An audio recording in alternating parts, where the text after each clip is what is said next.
നമസ്കാരം. ജയശങ്കർ, വള്ളുവനാട് മാട്രിമോണിയൽ, ഒറ്റപ്പാലം. ഇന്ന് പറയാൻ പോകുന്ന ആൺകുട്ടി അനിൽ ശങ്കരനാരായണൻ എന്നാണ് കുട്ടിയുടെ പേര്. അദ്ദേഹത്തിൻ്റെ വയസ്സ് 34. 180 centimetre height, weight 80 kg. Punartham നക്ഷത്രം. എഡ്യൂക്കേഷൻ ക്വാളിഫിക്കേഷൻ BE കമ്പ്യൂട്ടർ എഞ്ചിനീയറിംഗിൽ മുംബൈ യൂണിവേഴ്സിറ്റിയിൽ നിന്നാണ് പാസ്സായിരിക്കുന്നത്.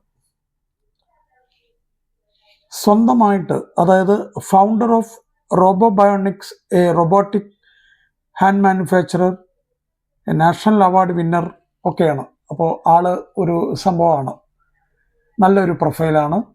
സ്വന്തമായിട്ട് സ്ഥാപനമുണ്ട്, ഒരു നാഷണൽ അവാർഡ് വിന്നറൊക്കെയാണ്. അവരുടെ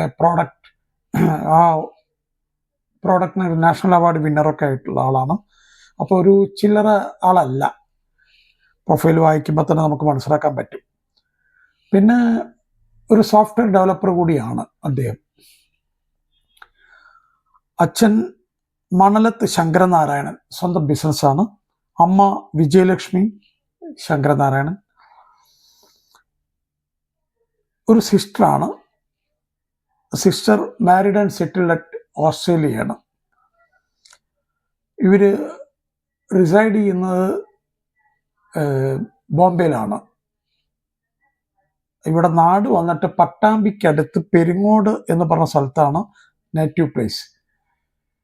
പക്ഷെ ഇവരൊക്കെ ബോംബെയിൽ തന്നെയാണ് സെറ്റിൽ ചെയ്തിരിക്കുന്നതെന്നാണ് ഞാൻ മനസ്സിലാക്കിയിരിക്കുന്നത്.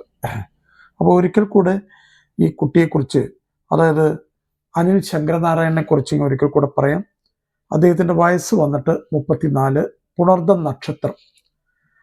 180 centimetre height, 80 kg weight. BE Mumbai യൂണിവേഴ്സിറ്റിയിൽ നിന്ന് കമ്പ്യൂട്ടർ എഞ്ചിനീയറിംഗിലാണ് പാസ്സായിരിക്കുന്നത്. സ്വന്തമായിട്ടൊരു സ്ഥാപനമാണ്. Founder of Robobionics, a robotic and manufacturer. അതൊരു നാഷണൽ അവാർഡ് വിന്നറൊക്കെയാണ് ആ സ്ഥാപനത്തിന്. സോഫ്റ്റ്വെയർ ഡെവലപ്പർ കൂടാണ്. അച്ഛൻ്റെ പേര് മണലത്ത് ശങ്കരനാരായണൻ, ബിസിനസ് തന്നെയാണ്. അമ്മ വിജയലക്ഷ്മി ശങ്കരനാരായണൻ, ഹൗസ് വൈഫ്. ഒരു സിസ്റ്ററുണ്ട്. അവർ married and settled at Australia. Palakkad പട്ടാമ്പിക്കടുത്ത് പെരിങ്ങോട് എന്ന് പറഞ്ഞ സ്ഥലത്താണ് അവരുടെ നേറ്റീവ് പ്ലേസ്. താല്പര്യമുള്ള പെൺകുട്ടികളുടെ, പ്രത്യേകിച്ച് ബോംബെ, പൂന ഒക്കെ ഉള്ള പെൺകുട്ടികളുടെ രക്ഷിതാക്കൾക്ക് തീർച്ചയായിട്ടും വള്ളുവനാട് മാട്രിമോണിയലിനെ സമീപിക്കാം. ഫർദർ ഡീറ്റെയിൽസ് എല്ലാം ഞാൻ എടുത്തു തരുന്നതാണ്. എല്ലാ വീഡിയോകളിലും പറയുന്ന 2-3 പോയിന്റുകൾ ഈ വീഡിയോയിലും ആവർത്തിക്കാൻ ആഗ്രഹിക്കാം.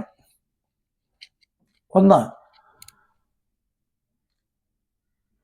വിവാഹപ്രായം എത്തിയ കുട്ടികൾ വീട്ടിൽ ഉണ്ടെങ്കിൽ പൊതുവെ ഇപ്പോൾ കാണുന്നൊരു കാഴ്ച എന്ന് പറഞ്ഞു കഴിഞ്ഞാൽ അച്ഛനമ്മമാർ കുറച്ച് വറീഡാണ്, ഭയങ്കര ടെൻഷനാണ്.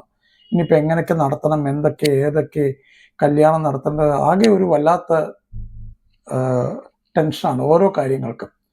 അപ്പോൾ നമുക്കിത് എങ്ങനെ ഈ ടെൻഷനും കാര്യങ്ങളൊക്കെ ഒന്ന്, വിവാഹ സംബന്ധമായിട്ടുള്ള കാര്യങ്ങൾ എങ്ങനെ ടെൻഷനൊക്കെ ഒന്ന് കുറയ്ക്കാം എന്നുള്ളതിനെക്കുറിച്ച് ഒരു 2-3 കാര്യങ്ങൾ പറഞ്ഞു തരാം. ഈ കാര്യങ്ങളൊന്ന് ശ്രദ്ധിച്ച് മനസ്സിലാക്കി കഴിഞ്ഞു കഴിഞ്ഞാൽ നിങ്ങൾക്ക് വളരെ എളുപ്പമായിരിക്കും ഇതെല്ലാം മുന്നോട്ട് കൊണ്ടുപോകൽ. ആദ്യം ചെയ്യേണ്ടത്, അച്ഛൻ, അമ്മ, മക്കൾ, കല്യാണപ്രായം എത്തിയ മക്കൾ നന്നായിട്ടൊന്ന് സംസാരിക്കുക. എന്താണ് നന്നായിട്ട് സംസാരിക്കേണ്ടതെന്ന് പറഞ്ഞു കഴിഞ്ഞാൽ നല്ലൊരു ഡിസ്കഷൻ വെക്കുക. ഈ കല്യാണപ്രായം എത്തിയ കുട്ടികൾക്ക്, വിവാഹപ്രായം എത്തിയ കുട്ടികൾക്ക് പല അഭിപ്രായങ്ങളും ഉണ്ടാവും. അവർക്ക് ബാംഗ്ലൂർ ജോലി വേണം, അല്ലെങ്കിൽ ഇന്ന ക്വാളിഫിക്കേഷൻ വേണം, ഇത്ര ഹൈറ്റ് വേണം, ഇന്ന ലൊക്കേഷൻ ആണെങ്കിൽ നന്നായി, അതായത് ജോബ് ലൊക്കേഷൻ ആണെങ്കിലും നമ്മൾ സെറ്റിൽ ചെയ്ത ലൊക്കേഷൻ ആണെങ്കിലും അതൊക്കെ അവർക്ക് അഭിപ്രായങ്ങൾ പറയാനുണ്ടാവും. അപ്പോൾ ഇതെല്ലാം ഒന്ന് നന്നായിട്ട് മനസ്സിലാക്കി വെക്കുക.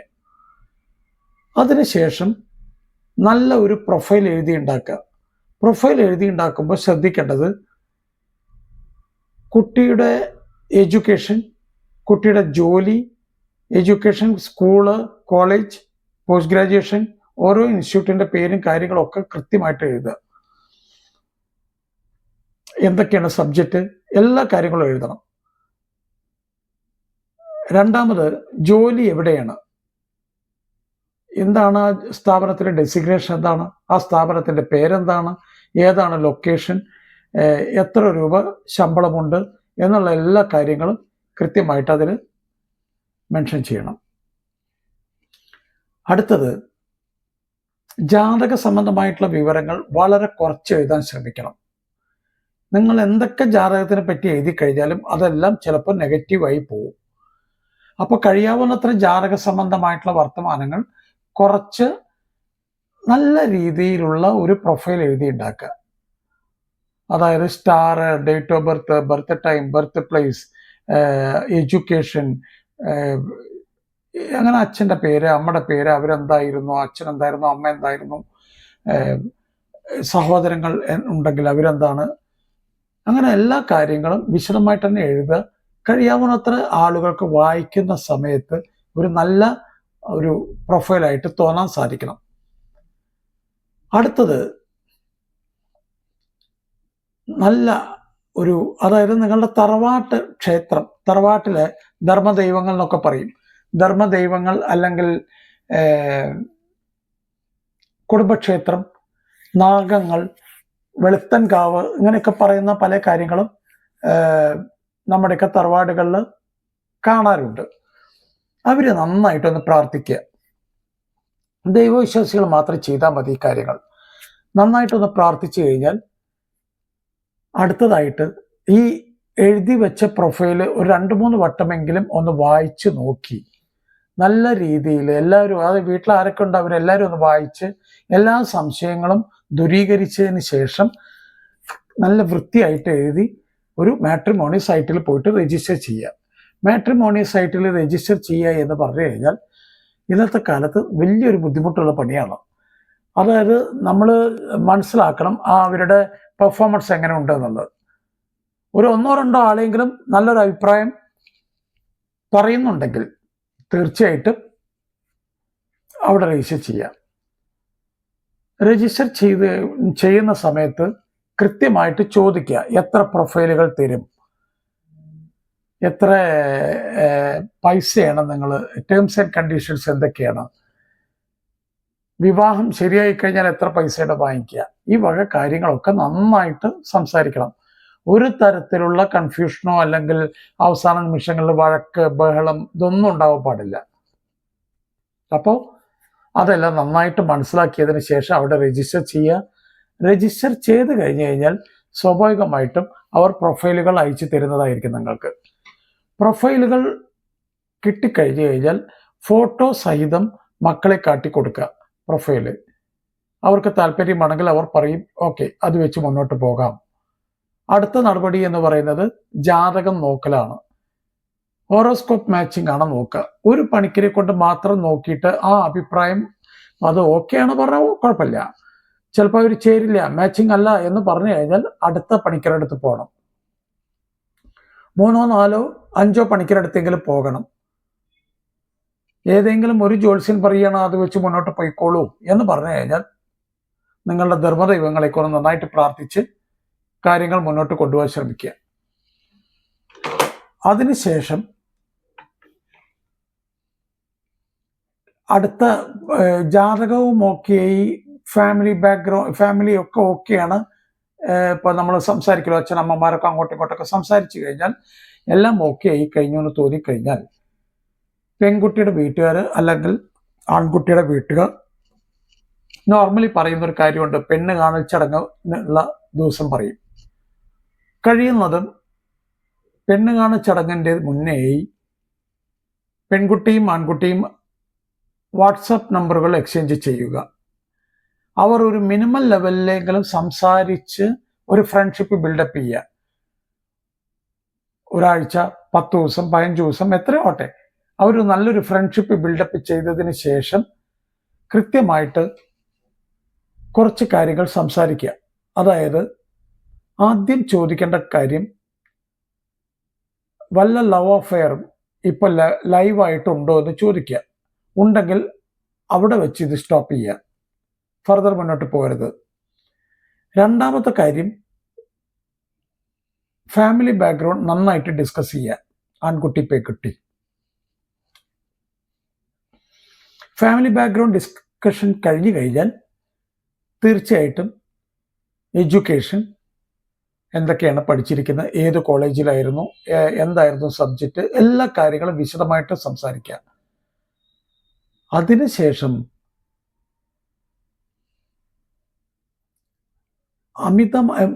മെഡിസിൻ വല്ലതും കഴിക്കുന്നുണ്ടോ എന്ന് ചോദിക്കണം. ഷോർട്ട് ടൈം ആയിട്ടോ ലോങ് ടൈം ആയിട്ടോ മെഡിസിൻ വല്ലതും കഴിക്കുന്നുണ്ടോ എന്നുള്ളത് കൃത്യമായിട്ട്, ഇനിയിപ്പോൾ ചോദിച്ചില്ലെങ്കിൽ പറയുന്ന വേണം, ഞാൻ അത് കഴിക്കുന്നുണ്ട് എന്ന് പറയുന്നതാണ് അതിൽ അഭികാമ്യം. അടുത്തത് നമുക്ക് അറിയേണ്ടത്, അമിതമായ ലോണുകൾ വല്ലതും ഉണ്ടോ, EMI എത്ര വരുന്നുണ്ട്, സാലറി കിട്ടിക്കഴിഞ്ഞാൽ EMI എത്ര അടയ്ക്കണം എന്നുള്ളത് കൃത്യമായിട്ട് മനസ്സിലാക്കുക. ഇതെല്ലാം നന്നായിട്ട് സംസാരിക്കണം. സംസാരിച്ച് കഴിഞ്ഞു കഴിഞ്ഞാൽ ഒരു കംഫർട്ട് സോണിലേക്ക് എത്തുന്നുണ്ട് എന്ന് തോന്നിക്കഴിഞ്ഞാൽ മാത്രം പെണ്ണ് കാണൽ ചടങ്ങിനൊക്കെ പോകാവൂ. അത് പുറത്ത് വെച്ച് കാണാൻ ശ്രമിക്കണം. പുറത്ത് വെച്ച് കണ്ടാലത്തെ ഗുണം എന്താണെന്ന് ചോദിച്ചാൽ, വീട്ടിലാണെങ്കിൽ ചിലപ്പോൾ അച്ഛനമ്മമാരുടെ നിർബന്ധത്തിന് വഴങ്ങിയിട്ടായിരിക്കും അവർ ഓക്കെ പറയുക.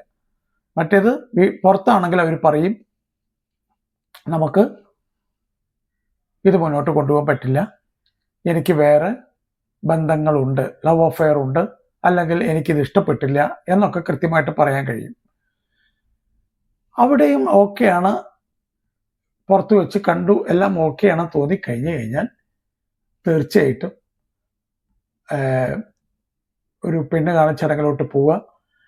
പെണ്ണ് കാണൽ ചടങ്ങിൻ്റെ മുന്നേ മസ്റ്റായിട്ട് പുറത്ത് വെച്ച് കാണണം. പുറത്ത് വെച്ച് കണ്ട് കാര്യങ്ങളെല്ലാം നന്നായിട്ട് സംസാരിക്കണം.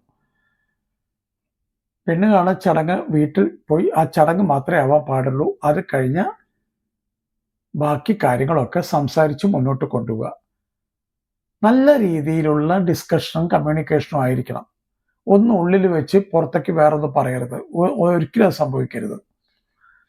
കൃത്യമായിട്ട് പറയണം, എന്തൊക്കെ ആവശ്യങ്ങളുണ്ട്, എന്തൊക്കെ ഞങ്ങൾക്ക് വേണം, എന്തൊക്കെ ഞങ്ങൾക്ക് വേണ്ട, ഞങ്ങൾക്ക് ഇന്ന ദിവസം കല്യാണം ആക്കാം, ഇന്ന മാസത്തിലായാൽ നന്നായി, അങ്ങനെ കൃത്യമായിട്ട് ഒരു കൺഫ്യൂഷനും ഇല്ലാത്ത രീതിയിൽ ഡിസ്കഷൻസ് ഉണ്ടാവണം.